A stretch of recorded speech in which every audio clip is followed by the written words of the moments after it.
I get what you're saying. There was almost this like kind of creating like a health martyr out of yourself, you know, like it was sort of like a competition between like the whole Czech practitioner group of you know, who can be the healthiest, who can be the not to sound like Liver King, but who can be the most like primally And you want to be like that. Like, I mean, yeah. and Well, because it's like not saying it's bad. no, It's not bad. but it's like there almost becomes this like hierarchy of like oh, you're eating grass fed, grass finished, and wild caught and pasture raised.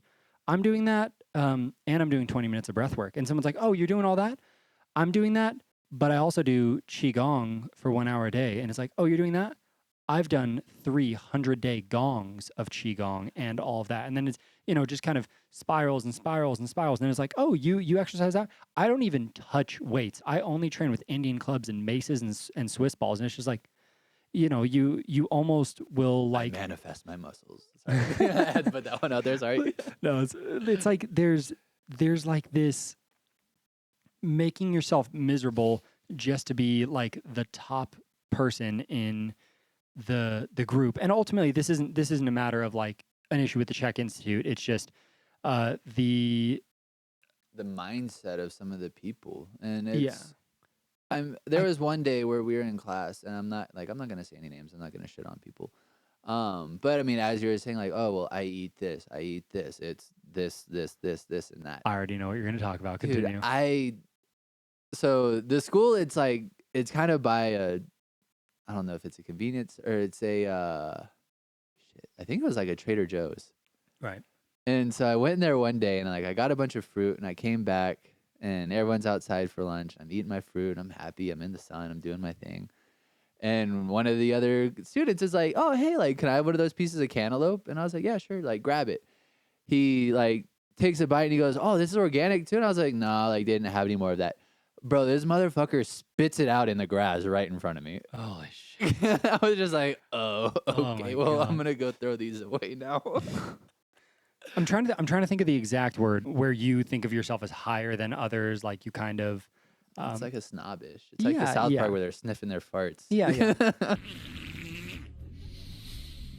I can't remember the exact word for it, but like there does, in like the more spiritually minded people, there's almost this like competition of connectedness with Earth, you know, and then there's almost like a level of like looking down upon people. I remember seeing a thing, this was within the last couple of days, where it was like how to be involved in the spiritualism of psychedelics without becoming like a fart sniffing dick, more or less. Like it didn't obviously literally say that, but it was basically just like making an acknowledgement of the fact that a lot of the like most spiritually woke individuals are like the most insufferable fucking people you've ever met sometimes, you know?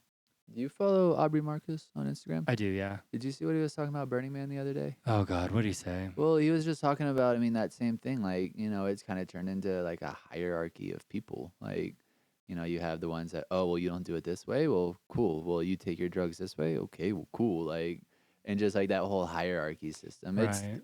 It's becoming a thing in the health world. Yeah. Yeah, it's going to be interesting to see as you know, various psychedelics get legalized, you know, for therapeutic uses or otherwise, how that kind of goes, because we've already seen, I don't know if you saw Miguel's podcast Good Demand, which I'll link above for anybody on YouTube.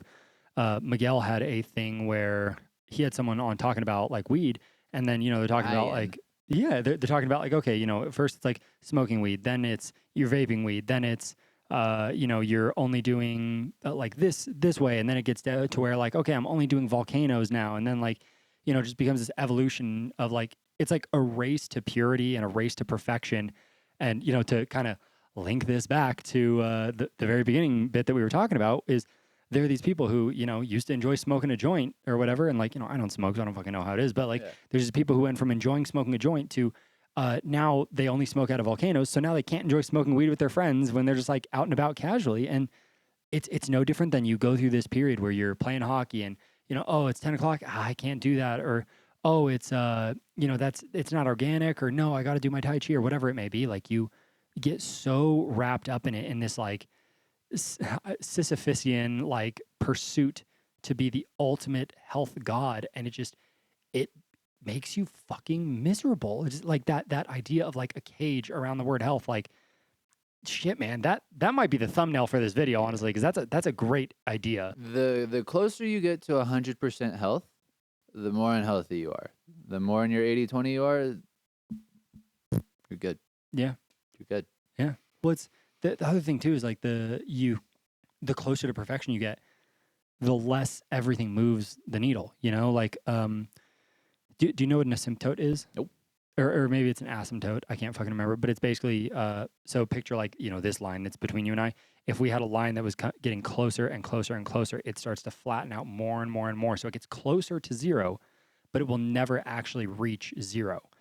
And that's what happens with a lot of people is they get closer and closer to perfection. Like, I'm training better. I'm eating cleaner. I'm sleeping better. I'm, and then it's like, you know that you're still not perfect, but you don't know what else to do. Yeah. And people drive themselves fucking crazy trying to achieve this like health god status. And it's like, health isn't just all the things that you do. Health is, are you able to go out and have fun with your friends? Are you, going to be able to stay up late one night and bullshit with your friends? Are you going to, if you're like scared of EMFs and shit like that, like, are you going to be able to like live in a certain part of town, even though the building's 120 years old and is like, like whatever it may be, like there's just so many things that people will push away and say no to in the pursuit of perfect health that ends up making them fucking miserable.